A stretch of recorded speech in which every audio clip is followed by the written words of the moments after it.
Hi, good afternoon, St. Edward students. My name is Lucas Montes, and today I'm going to be talking to you about participating, or more like volunteering today with the school police department, as a matter of fact. Let me just start off by saying that according to the U.S. Department of Transportation, approximately 70% of all road and construction site fatalities between 2003 and 2007 occur between the hours of 8 a.m. and 4:59 p.m. Now, I know this may seem like random, like numbers, but why are you talking about roadside construction? Well, as a matter of fact, when I was volunteering for the St. Edward's University Police Department, I was a cross guard.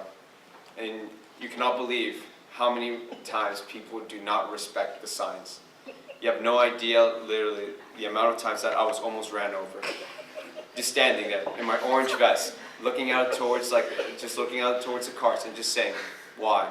I'm right here. So today I'm just trying to convince you today about like why you have to join this. So I'm going to be talking. So my 3 points today that I'm going to be talking about are the dangers of the dangers of pedestrian traffic. 2, I'm going to be talking about like what has been done in the past, like towards the St. Edward's University Department, how we need to achieve more volunteers, and lastly, explaining like what is what do we hope to get out of this, like with more volunteers coming in with the University Police Department. If you look to your handout, you'll see like the University Police Department's mission statement. And I'll just start off by saying this, like what are the dangers, honestly? So the dangers, like more than anything, when the University of St. Edward's doesn't have like a formally like a cross guard, like we have police department, but whenever there's events such as sporting events or book fairs or whatever, when people are coming to visit the university, there has to be people that are able to like direct traffic or like mobilize people that are coming in and out. So, and what I mean by the dangers of it is that younger children need more assistance than like older children, just due to the fact that young kids like tend to cross the street and they don't know like how to look both ways, and well, like I said, the university, when they're coming to visit the university, such as like book fairs, they need someone to like guide them or like point them out to the right way where they can cross, and that is very important, especially here, because here it's a bunch of like a lot of young adults, and usually when we get kids, well, people are going to need help.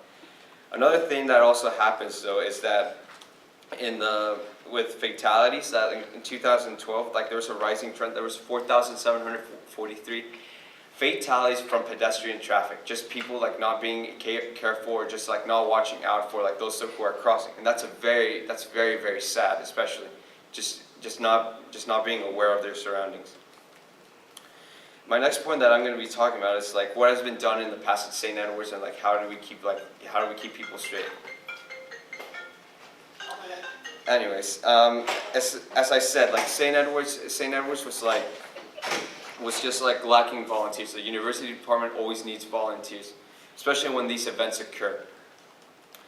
When I was volunteering for the university department, I realized that there was a lot of high school students and like younger people, like middle schoolers, even too, volunteering here at the university. And I was just very surprised by that. I was thinking, well, it's University of St. Edward's. Well, shouldn't there be more university students rather than just like high school or middle school students? It was just very sad. Like I just realized that we can do so much more for our school and in serving our community, just being there and helping people around. This is what leads me to my third point: the vision for the future. We need more St. Edward's students volunteering for our campus. It is very important for them to understand what the police department does for us, and what also means to like direct pedestrian traffic and like car traffic. And also like the key benefits when it involving at the university, it's just appreciation. It's appreciation towards your school and towards the police department, because they do so much for us. They keep our street safe here on our campus. They make sure people come home. And also, if you refer to a handout like in our vision, you will see that it says services include duties such as assisting stranded motorists, providing jump start, unlocking vehicles, unlocking dormitory rooms, administrating office, and providing escorts for students during hours of darkness. They do so much for us, and honestly, St. Edward's students really need to step up their game so they can also be part of this wonderful community. So what I've told you today has been I've been told you the dangers of pedestrian traffic crossing through and what has happened in the past. I've told you what the St. Edward's University Police Department has dealt with the past with the lack of volunteers, seeing as they need outside sources to help with the volunteers. And lastly, I've told you about the visions that we need with the university department. I would like to just thank you all for coming and listening. Is there any questions that you'd like to be answered?